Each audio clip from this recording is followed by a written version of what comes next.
Amati apa yang Anda rasakan pada tubuh Anda. Adakah bagian tubuh yang terasa kaku? Rilekskan tubuh, mulai dari otot-otot wajah, leher, punggung, bahu kiri, bahu kanan,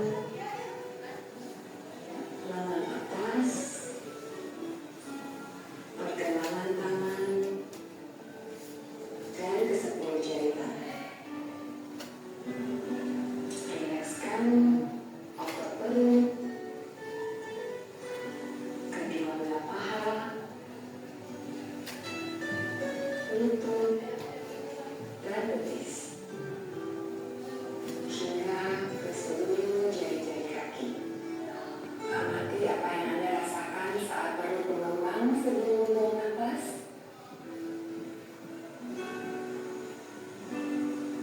Amati pula apa yang Anda rasakan saat otot perut mengempes.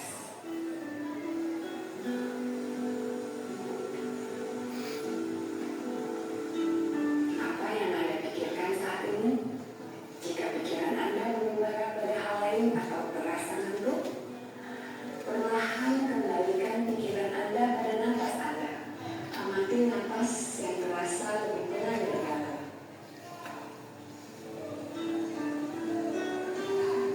Amati tubuh yang terasa lebih rileks. Amati pikiran yang terasa lebih fokus. Amati pilihan-pilihan tindakan yang dirasa paling tepat untuk Anda lakukan saat ini. Latihan selesai. Silakan lanjutkan kembali aktivitas Anda dengan perasaan yang lebih tenang, pikiran yang lebih jernih, dan sikap yang lebih positif.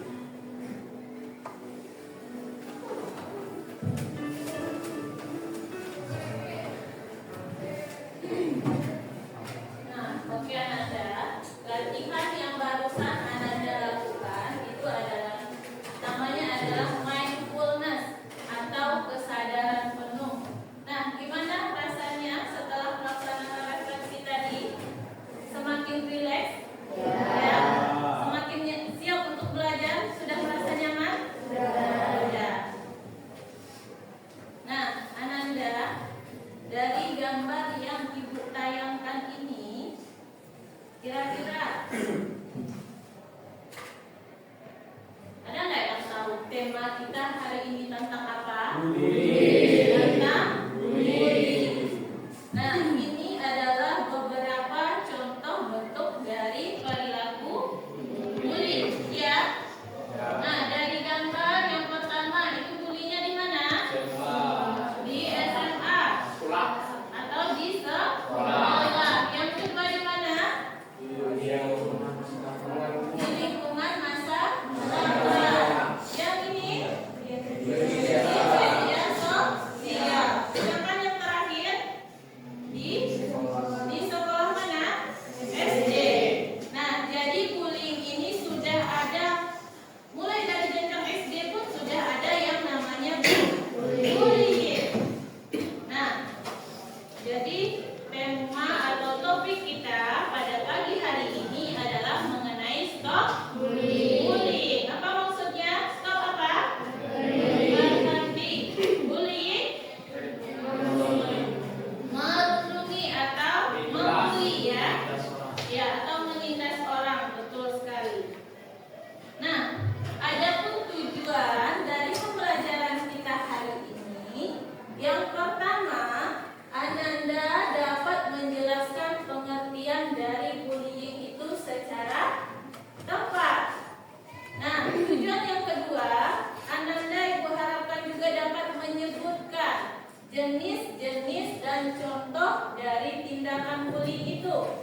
Bisa jenisnya itu Ananda lihat dalam media sosial, ya.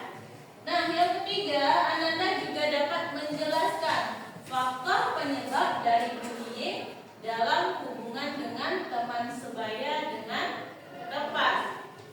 Yang keempat, tujuannya adalah agar Anda dapat menyebutkan dampak dari tindakan bullying yang terjadi dalam hubungan dengan teman sebaya. Sedangkan tujuan yang terakhir adalah Anda dapat menjelaskan cara mencegah dan melawan tindakan bullying. Nah, sekarang silakan Anda perhatikan video yang akan Ibu tayangkan berkaitan dengan bullying. Pasti kalian pernah ya mendengar kasus bullying, baik yang sedang viral di media sosial atau bahkan di sekolah kalian sendiri. Dalam bahasa Indonesia, bullying disebut dengan perundungan. Apa itu bullying? Bullying adalah tindakan yang secara sengaja dan berulang-ulang dengan tujuan untuk merendahkan, merugikan, atau menyakiti orang lain. Pelaku yang korban bullying biasanya memiliki ketimpangan posisi, di mana pelaku yang lebih kuasa atau lebih kuat membuli korban yang lebih lemah atau tidak berdaya. Siapa saja yang rentan menjadi korban bullying? Seseorang yang terlihat paling berbeda di antara orang-orang di sekitarnya umumnya lebih rentan menjadi korban bullying. Hal ini dapat dikaitkan pada satu, kondisi fisik. Misalnya, anak berkebutuhan khusus, kalau kurus atau gemuk, warna kulit, bentuk rambut, atau penampilan yang berbeda, dianggap cantik atau jelek. Kedua, kepribadian. Misalnya, suka menyendiri, pemalu, atau kurang percaya diri. Tiga, kondisi akademik. Misalnya, dianggap paling bodoh atau paling pintar. Empat, status ekonomi atau sosial. Misalnya, paling miskin, paling kaya, atau paling populer. Dan lima, termasuk golongan minoritas. Misalnya, berbeda etnik, budaya, bahasa, maupun agama. Sementara itu, penyebab seseorang menjadi pelaku bullying pun bermacam-macam. Di antaranya, pernah menjadi korban bullying dan merasa ingin balas dendam, merasa iri, kalah saing, atau marah dengan korban, kurang mendapatkan perhatian atau kasih sayang dari keluarga agar dapat diterima dalam grup atau kelompok tertentu, atau belum terbiasa menerima perbedaan di sekitarnya. Selain berpotensi menjadi korban dan pelaku bullying, seseorang juga mungkin menjadi saksi dari tindakan bullying. Saksi yang tidak berani melaporkan kasus bullying umumnya karena pelaku adalah temannya sendiri, takut menjadi sasaran bullying berikutnya, ataupun balas terlibat. Bullying dapat terjadi di mana saja, misalnya di lingkungan rumah, sekolah, maupun di media sosial. Apa saja yang termasuk bentuk bullying? Bullying verbal adalah tindakan bullying dengan menggunakan ucapan atau kata-kata. Contohnya, memanggil dengan julukan yang tidak baik, mengejek bentuk fisik atau badan korban, atau bahkan mengancam korban. Selanjutnya, bullying fisik adalah bullying yang diikuti dengan tindakan kekerasan fisik. Contohnya memukul, menendang, memalak, atau lainnya. Ada juga bullying sosial yang dilakukan di belakang korbannya. Contohnya, pelaku menyebar gosip atau fitnah tentang korban, hingga korban dikucilkan atau diabaikan oleh lingkungannya. Di era teknologi dan internet seperti sekarang, bullying juga dapat terjadi secara tidak langsung melalui penyampaian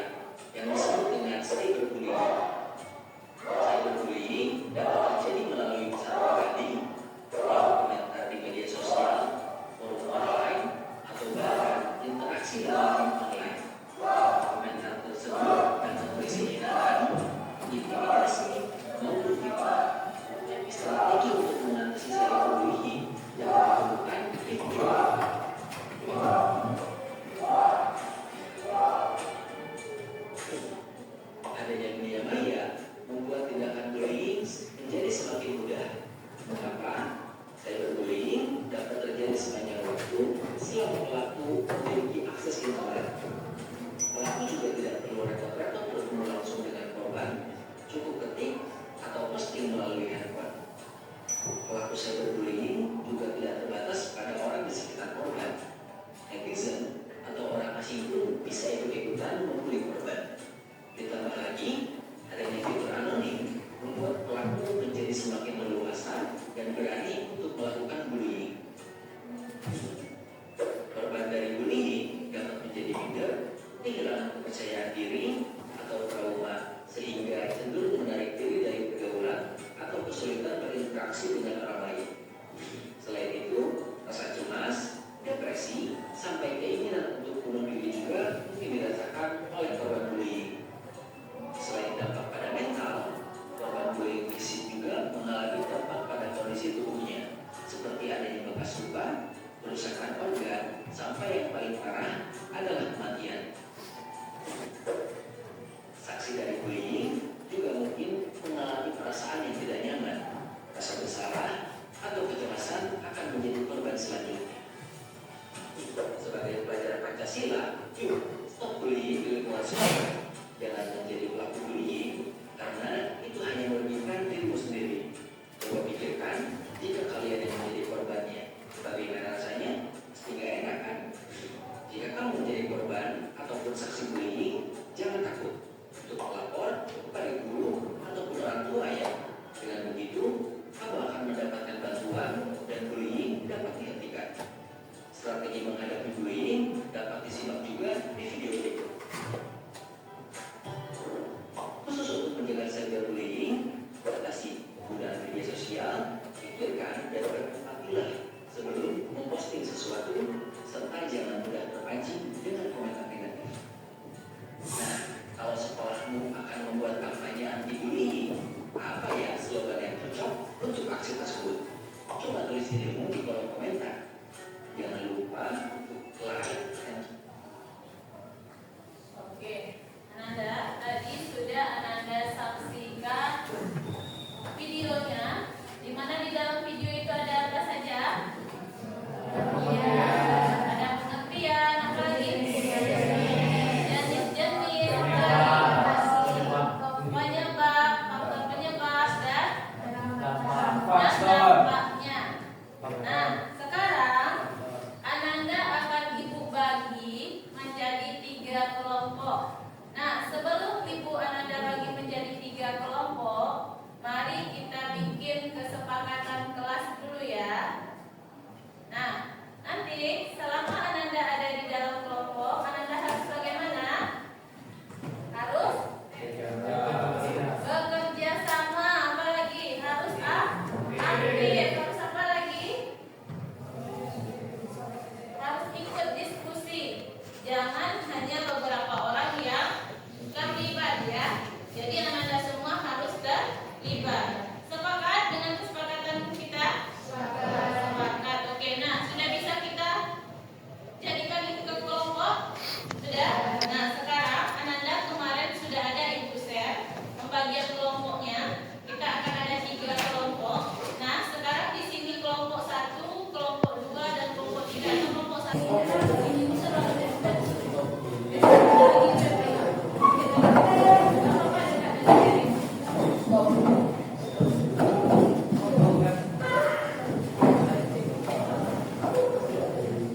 Oke, kemarin Ibu juga sudah minta Ananda untuk menyiapkan video kan? Nah, masing-masing Ananda kemarin sudah Ibu kasih tugasnya per kelompok. Ibu bagikan lagi KPD-nya ya.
Oke, ayo semuanya sudah bekerja di kertas koran ya.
Lima menit lagi ya. 5 menit lagi semuanya harus sudah selesai dan siap untuk tampil di depan.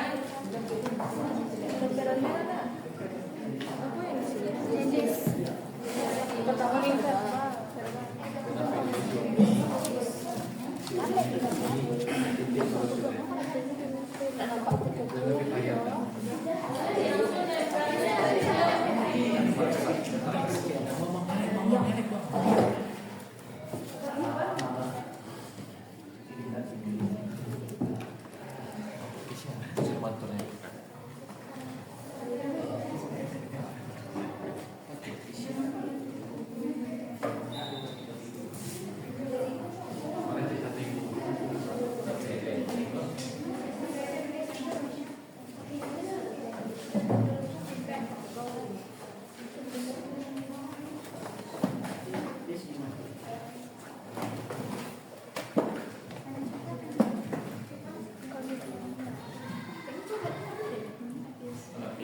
yang bagi yang nampak sedikit.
penjelasan penyebab dan dampak dari bullying, kami akan terlebih dahulu menjelaskan kenapa sih kami mengambil tema peletakan pada media ini. Yang pertama dari penyebab, kami mengambil tema zigzag karena penyebab dari bullying bisa berasal dari beberapa sudut pandang, bisa jadi dari si korban ataupun pelakunya.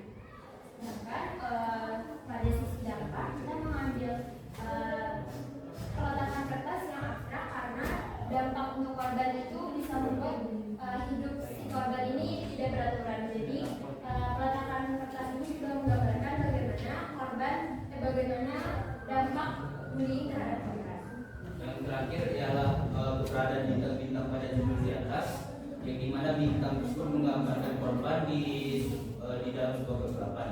Walaupun korban terkena bullying, tapi korban masih bisa bangkit dari keburukan akibat bullying tersebut. Selanjutnya kami akan menjelaskan penyebab dan dampak dari bullying. Yang pertama penyebab akan dijelaskan oleh saya sendiri. Yang pertama, faktor dari teman sebaya merupakan pengaruh yang cukup dominan terhadap tindakan bullying karena anak-anak sekarang banyak menghabiskan waktu mereka dengan bersama teman sebaya di sekolah, di luar sekolah maupun di lingkungan masyarakat. Kedua, biasanya terjadi pada anak-anak yang fisik atau ekonominya tidak baik dilihat lebih lemah dan mudah dijadikan korban bullying. Yang ketiga, karena kurang perhatian dari orang tua, faktor agama dan gender, dan yang terakhir karena situasi sekolah tidak harmonis. Selanjutnya, faktor penyebab bullying dari sisi pelaku adalah karena faktor keluarga yang dimana seringkali terjadi pada keluarga yang bermasalah, seperti orang tua yang sering menghukum anak-anaknya secara berlebihan.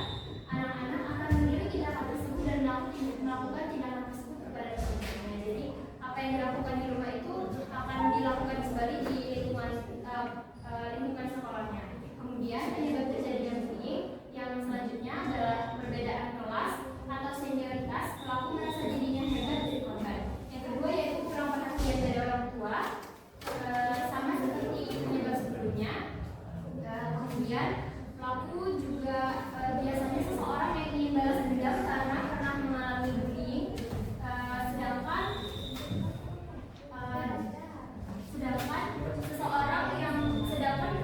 korban bullyingnya dalam sudut korban bullyingnya yaitu seseorang yang dengan fisik yang lemah atau seseorang yang mempunyai perbedaan sendiri, ekonominya yang berbeda, atau seseorang yang tidak dapat berinteraksi atau bersosialisasi dengan baik atau seperti dari teman-teman yang lainnya. Berikutnya saya akan menjelaskan tentang dampak bullying. Seperti yang diketahui, dampak itu memiliki jangka yang lama, apalagi terhadap bullying. Bullying memiliki dampak kepada fisik dan korban dan juga secara kesehatan mental. Dan kesehatan mental pun juga bisa berkaitan dengan fisik korban tersebut karena mereka saling berkaitan, fisik dan kesehatan mental. Yang dimana korban bisa mendapatkan depresi, kecemasan, kewaspadaan yang tinggi, social anxiety, dan yang paling parahnya itu bisa mengakibatkan bunuh diri, di mana itu sudah banyak terjadi kasus-kasusnya di Indonesia. Dampak dari bullying sendiri ini tidak bisa kita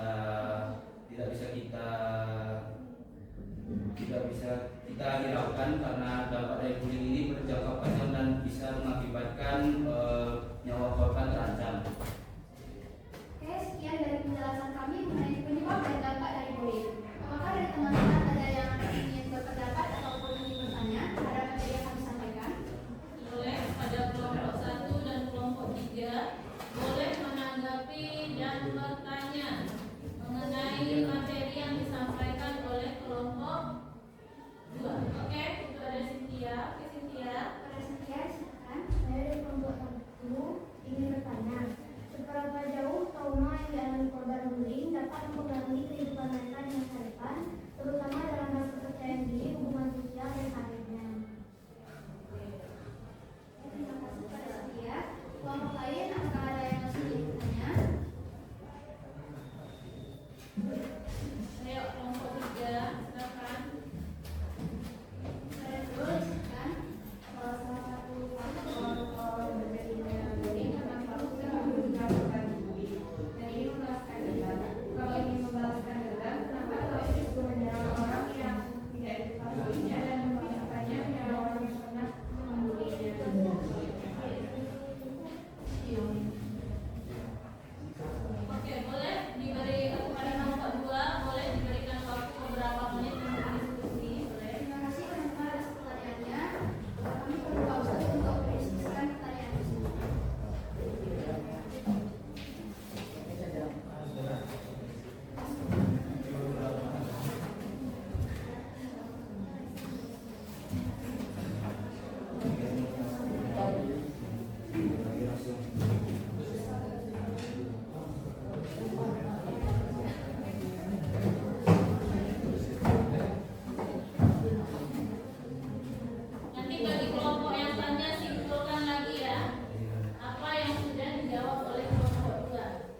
Sebenarnya itu juga tergantung korban bagaimana mengambil tindakan tersebut.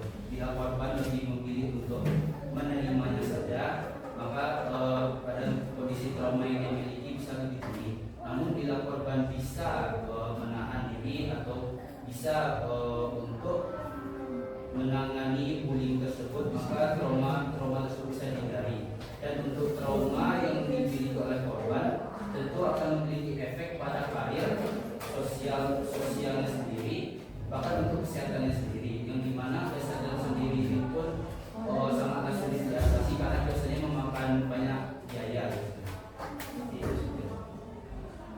Pertanyaan selanjutnya akan dijawab oleh Dr. Dion Sultan. Saya akan menjawab pertanyaan dulu, yaitu kenapa korban bullying yang mempunyai masa lalu yang pernah berbully juga, jadi dia mempunyai balas dendam, tapi kenapa balas dendamnya itu ke orang lain? Karena mungkin korban bullying itu pasti dia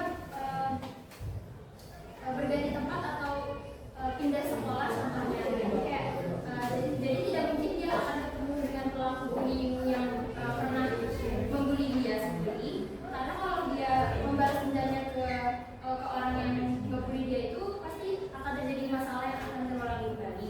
Jadi mungkin dengan cara dia membalas dendam ke orang lain itu dia terasa bisa meluapkan emosinya walaupun dia tidak kenal dengan orang tersebut. Jadi kita juga tidak bisa mengendalikan emosi seseorang.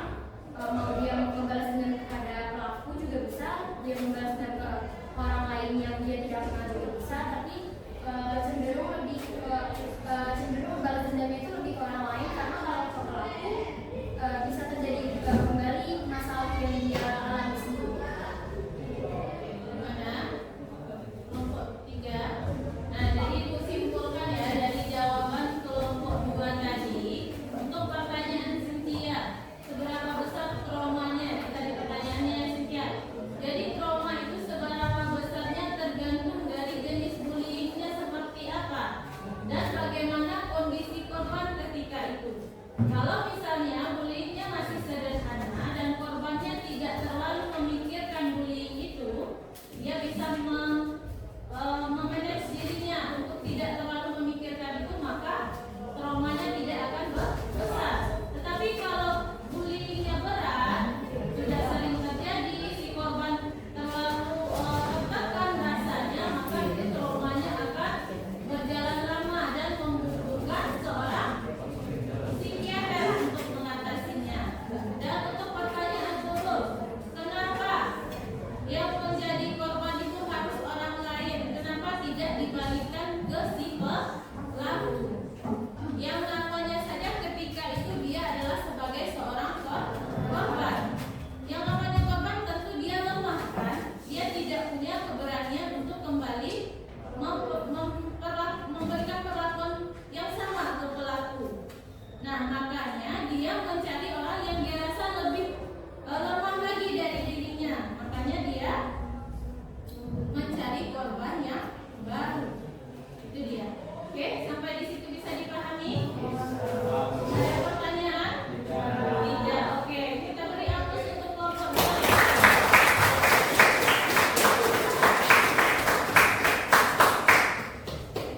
Jadi kesimpulannya buat teman-teman semua, kita harus selalu memikirkan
dan bebas untuk melakukan apa yang diinginkan. Selanjutnya akan dijelaskan oleh Ahmad. Baik, yang pertama adalah jenis-jenis dari bullying. Satu ialah bullying verbal. Bullying secara verbal ini biasanya terjadi atau paling sering terjadi, bahkan seringkali bullying verbal tidak disadari oleh pelakunya sendiri, menganggapnya sebagai candaan saja. Yang kedua ada bullying di dunia maya. Bullying di dunia maya dinamakan cyberbullying. Biasanya kerap dialami oleh para selebritis oleh hackers-nya. Yang ketiga ialah bullying fisik.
kedua, jika kita tidak terlalu sering posting di sebuah media sosial, kita dapat mengatur atau kita menjadi akun yang privat. Jadi orang yang dapat melihat postingan kita hanya orang yang dekat dengan kita saja atau orang yang kita kenal.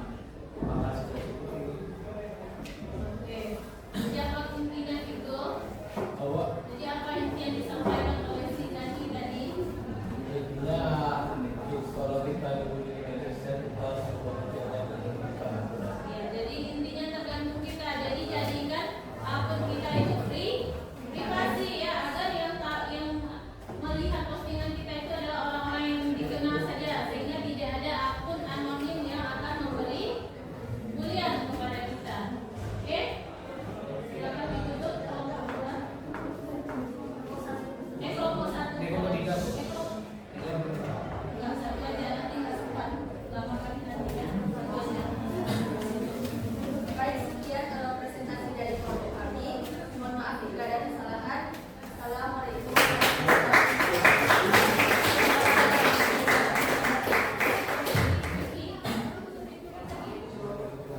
Oke, selanjutnya kelompok 3 ya, mulai.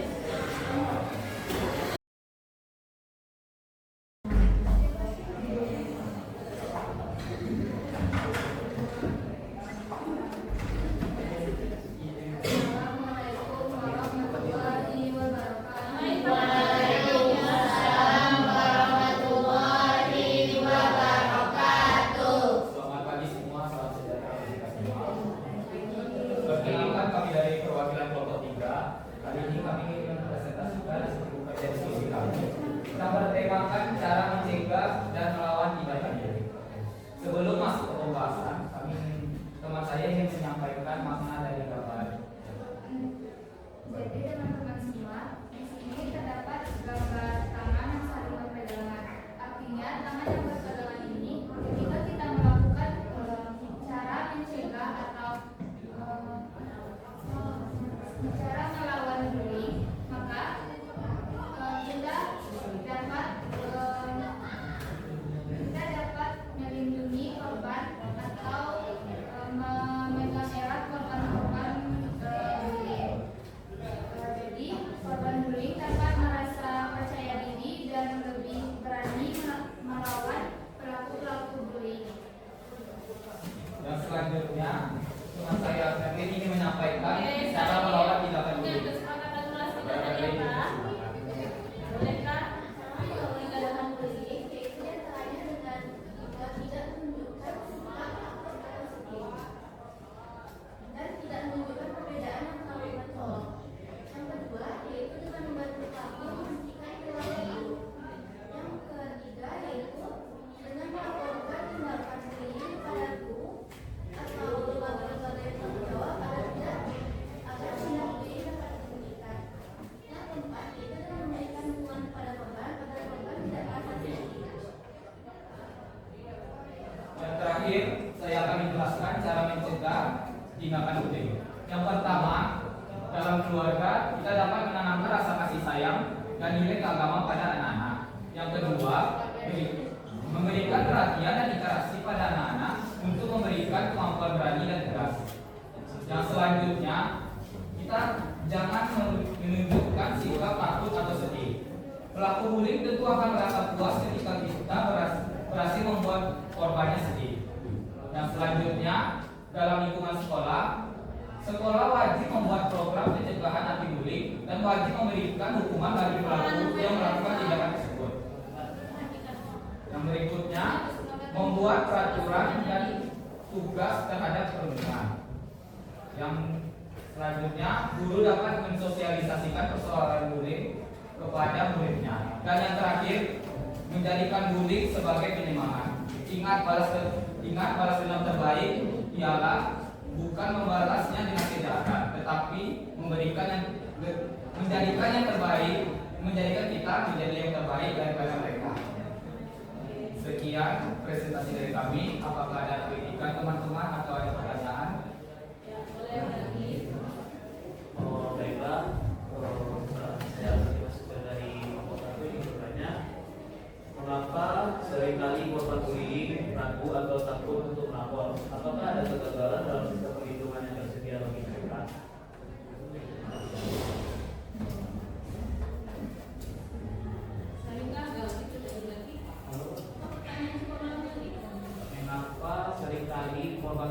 ragu atau takut untuk melapor? Apakah ada kegagalan dalam sistem perlindungan atau hak perlindungan bagi mereka?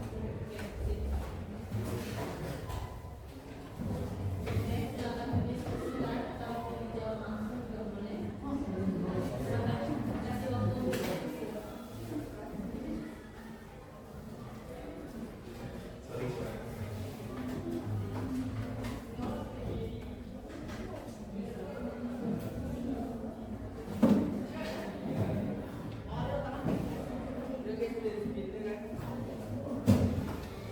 Ibu Salih.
Ya. Apa yang terakhir tadi tadi? Pertanyaan terakhir, kenapa orang apa yang terjadi? Apakah ada kegagalan dalam sistem perlindungan atau hak perlindungan? Kegagalan dalam sistem perlindungan.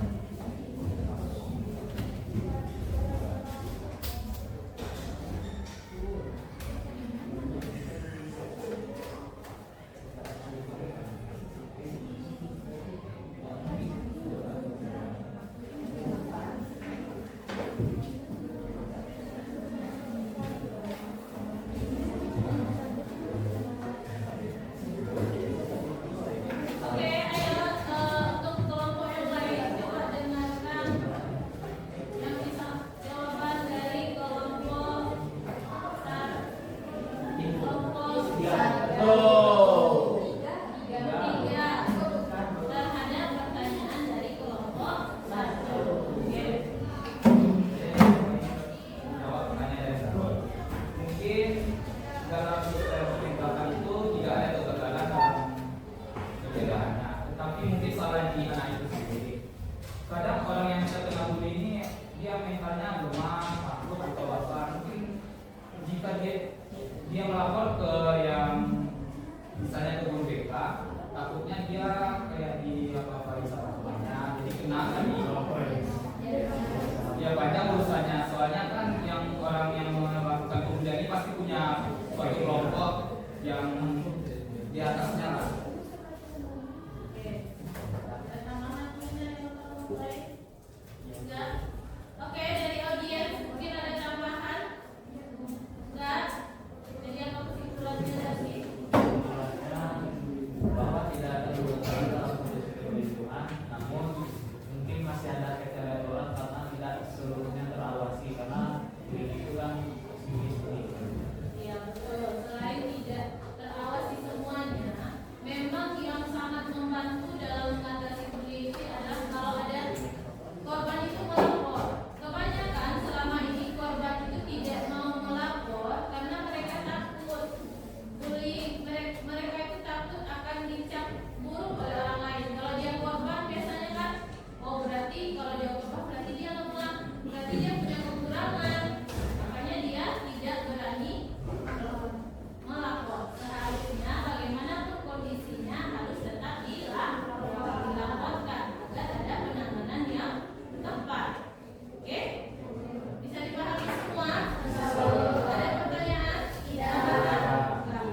Senang?